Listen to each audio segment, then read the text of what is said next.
दोस्तों नमस्कार। मैं श्यामनाथ यादव अम्बेडकरवादी।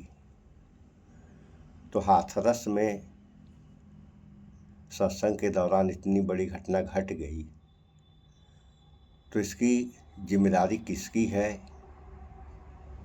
इस बारे में थोड़ा सा आप लोग इस वीडियो में देख लें, उसके आगे फिर बात हो।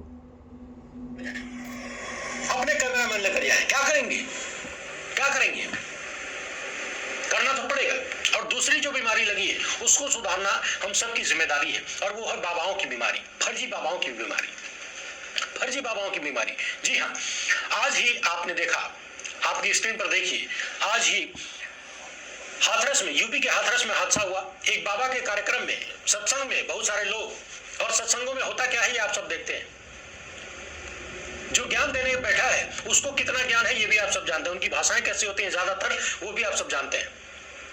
इनके कारनामे एक से बढ़कर एक होते हैं, मगर चूंकि जब सत्ता साथ होती है तो कारनामे जल्दी खुल नहीं पाते हैं। सत्ता जब ईमानदारी से काम करती है तो इनके कारनामे सामने आ जाते हैं, मगर ये सत्ता इनके लिए काम करती हुई नजर आती है। देखिए, 150 लोग तड़प रहे थे। एक डॉक्टर था यूपी के हाथरस में, और उधर प्रधानमंत्री भाषण दे रहे थे विकसित भारत की डींगे हाँक रहे थे। ये हकीकत है देश में अस्पतालों की। अपनी स्क्रीन पर देखिए किस तरीके से लाशों का ढेर लगा हुआ है। इन ढेर को देखकर, लाशों के इस ढेर को देखकर एक उत्तर प्रदेश पुलिस का सिपाही, यूपी पुलिस का संभवतः सिपाही था, उसको हार्ट अटैक आ गया, वो मर गया। ये देखिए, ये सारी महिलाएं बाबा जी के नाम पर गई थी, बाबा जी को का आशीर्वाद लेने, बाबा जी की बातें सुनने गई थी। और देखिए क्या हुआ। इन मौतों पर हम आप 2-4 दिन चर्चा कर लेंगे, सरकार सन्नाटा मारे रहेगी, अधिकारी चुप रहेंगे, परिवार वाले कहेंगे अच्छा भगवान की बात सुनने गई थी, भगवान ने बुला लिया, भगवान ने बहुत प्रेम जाग गया भगवान का, भगवान ने बुला लिया, आ जाओ हमारे पास आ जाओ। ये प्रेम नहीं जगा है, 2-4 दिन में सब भूल जाएगा। मगर ये जो बीमारी लगी है इस देश को, इस बीमारी पर विचार करने की जरूरत है। अलग अलग राज्य में नए बाबाओं को पैदा कर दिया गया है। बाबा चुनाव में राजनेताओं को फायदा पहुंचाते हैं और राजनेता इनको संरक्षण देते हैं। पिछले दिनों आपको याद है, मध्य प्रदेश का एक नौजवान है, बोलने की तमीज नहीं है, सड़क छाप भाषा है उसकी, उल्टी सीधी बातें करके लोगों को, खासकर महिलाओं को बरगलाता है, जादू टोना सिखाता है, बड़े से बड़ा झूठ बोलता है, आधारहीन बातें करता है, फुर्र चुर्र करके बीमारियां ठीक करने का दावा करता है, नाम नहीं लेना चाहता।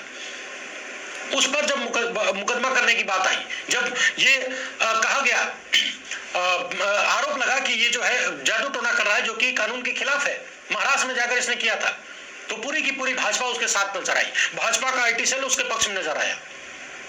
सब कुछ सेट है, बाबा इनके लिए काम करेगा, राजनीति के लिए, और राजनीति बाबाओं को संरक्षण देगी, सब कुछ मामला सेट है।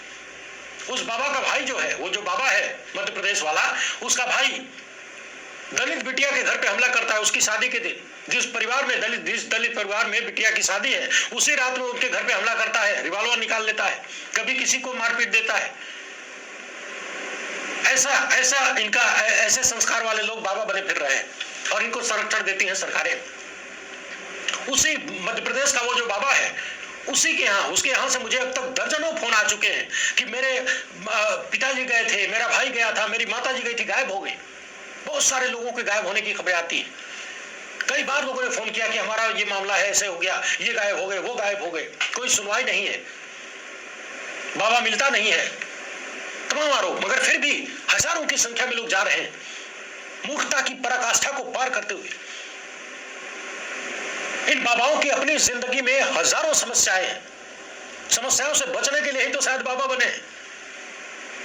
उनके यहां आप अपनी समस्या लेकर जाते हैं, समस्याओं को पैदा भी आपने किया है, उनका हल भी आप ही के पास है। पिछले दिनों शंकराचार्य और मुक्तेश्वरानंद ने कहा था कि अगर किसी के पास ऐसी शक्ति है कि वो सब कुछ जान लेता है तो कुछ अच्छा करे। देश की जनता को बरगला क्यों रहा है? किसी के चाचा का नाम, किसी के दादा का नाम, ये सब बताने में अपना जीवन क्यों बर्बाद कर रहा है? अपनी शक्ति को बर्बाद क्यों कर रहा है? किसी के भीतर अगर भगवान उससे जुड़े हुए हैं, उसको सब कुछ पहले बता देते हैं तो कुछ अच्छा करो। देश में आए दिन आतंकवादी हमले हो रहे हैं, जिस दिन देश के प्रधानमंत्री शपथ ले रहे थे उसी दिन आतंकवादी हमला हो रहा था। पहले बता देते, हमला रुक जाता। और तो और बाबाओं के यहाँ ही इतनी भीड़ हुई, इतने लोग मारे गए, 100 से ऊपर लोग, 125 के आसपास लोग मारे जा चुके हैं अब तक की खबर के अनुसार। पहले बता देते कि भगदड़ होने वाली है, व्यवस्था कर लो या फिर मत जाओ, इतने लोग बच जाते ना। मगर यहां ज्ञान काम नहीं आएगा। इन बाबाओं का, इन फर्जी बाबाओं का ज्ञान वहीं काम आता है जहां पर इनको फेसबुक पर मिल जाता है कि किसके चाचा का नाम क्या है, किसके दादा का नाम क्या है। हर जगह चोरकटई, चोरी से किसी का आंकड़ा। अब सोशल मीडिया का जमाना है, किसके बारे में कौन नहीं जानता है। उसके अलावा कुछ देश के लिए अच्छा करो ना, वो नहीं कर सकते। और देश की महिलाएं उन्हीं बाबाओं के पीछे एकदम पागल हुई पड़ी है, पागल हुई पड़ी है। देश की भोली भाली जनता को किस तरीके से इन बाबाओं ने अपने चंगुल में फंसा कर रखा है, ये आप सब देखिए। और इन बाबाओं को संरक्षण देती हैं सरकारें। ऐसा ही एक परिणाम आज देखने को मिला। ये देखिए, लाशों का ढेर लगा हुआ है, लाशों का ढेर लगा हुआ है। लेकिन इससे भी कोई असर नहीं होगा, इनसे भी कोई असर नहीं होगा। कल फिर ये बाबा कार्यक्रम करेगा, फिर वहां पर हजारों लोग जाएंगे और ऐसे मरते रहेंगे, सड़ते रहेंगे, कोई असर नहीं है। सबको भगवान चाहिए, सबको भगवान चाहिए। भगवान बाबा दावा करेंगे कि भगवान हमारे में एकदम, मैं भगवान का दलाल हूं, आ जाओ। भगवान से मेरी डायरेक्ट बात होती है। और वो मध्य प्रदेश वाला तो ऐलान करता है कि फोन लगाया मैंने, बात कर दिया, रावण से बात किया, इससे किया, उससे किया। विनोद कापरी फिल्मकार है, देखिए इन्होंने क्या लिखा है। जागो हिंदू जागो, आज एक साथ 100 से ज्यादा शिव भक्त कुछ ही पल में मारे गए। सोचिए और मनन कीजिए, ये भयावह हादसा किसकी गलती से हुआ है? ये मौत का तांडव किसकी लापरवाही से हुआ है? डबल इंजन सरकार का क्या सिस्टम है? 50,000 की भीड़ कैसे जमा हुई? किसकी इजाजत ली थी? इजाजत ली थी तो इंतजाम क्या किए गए थे? फिर एक बार लिख रहा हूं, आप सबको लगातार नफरत के नाम पर हिंदू खतरे में है के नाम पर मूर्ख बनाया जा रहा है।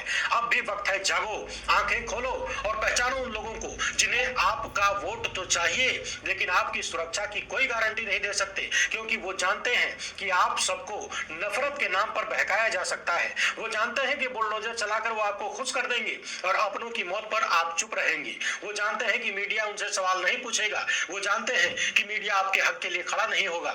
हिंदुओं को असली खतरा ऐसे ही लोगों से है। जागना है तो जागिए, अन्यथा ऐसी ही भयावह तस्वीरों के लिए तैयार रहिए। इन तस्वीरों को आप भी अपनी स्क्रीन पर देख लीजिए, देख लीजिए, देख लीजिए। तो जैसा कि आप लोगों ने देख सुन लिया और स्थिति क्या थी उस बाबा की, इस बारे में भी आप लोग जानकारी पा गए होंगे। ये हम बता रहे हैं कि उसके ऊपर बलात्कार का आरोप लगा था और वह बाबा जेल भी जा चुका था। बावजूद उसकी ये हाल, और उसके यहाँ एंट्री भी महिलाओं की थी, पुरुषों की नहीं। तो ऐसे ऐसे बाबा लोग पड़े हैं और इस पे आप लोग विचार करें कि ये सब हो क्यों रहा है।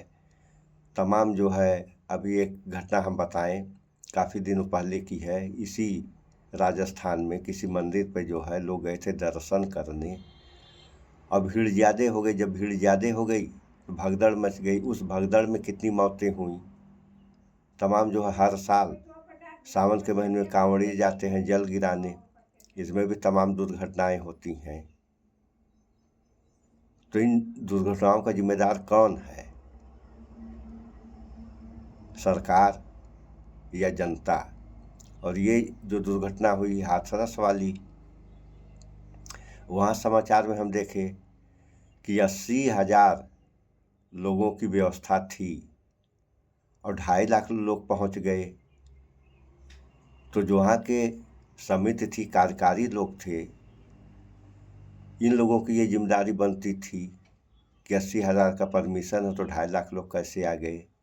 माने जहाँ एक आदमी को रहना चाहिए वहाँ 3 आदमी हो गए, तो हादसा होगा ही। और हादसा कैसे हुआ? जब बाबा निकल गया, बाबा तो निकल गया। इसमें भी एक सवाल है, बाबा आया तो इतने लोग आए, तो ये लोग आए तो कैसे आए? इन लोगों के आने में चंदा भी लग जाता है, कितना पैसा दो तो आपकी एंट्री होगी। अगर पैसा दे कर के लोग गए तो बाबा का तो काम हो गया, पैसा भी लिया और इधर जाने भी गए और बाबा फरार। आज तक अब तक उसकी गिरफ्तारी नहीं हुई है। ये प्रशासन है इस देश में कि दुर्घटना हो जा रही हैं और आज तीसरा दिन है, अब तक गिरफ्तारी नहीं। गिरफ्तारी कब होगी? गिरफ्तारी भी होगी कि नहीं होगी, जांच बैठा दी जाएगी, 5 साल जांच चलेगी, मामला ख़त्म। और जनता का क्या है? जनता तो भगवान भरोसे बैठी है।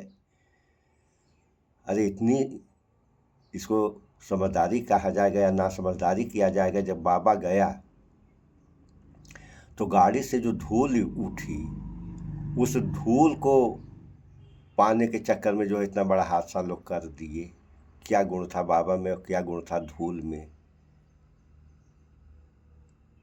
अरे दिमाग है, अपने भी दिमाग से कुछ सोच समझ लो। इतने ही भक्त बने हो तो पत्थर की मूर्तियां हैं, मार्केट में बिक रही हैं, लेकर के घर में रख लो, करो पूजा पाठ।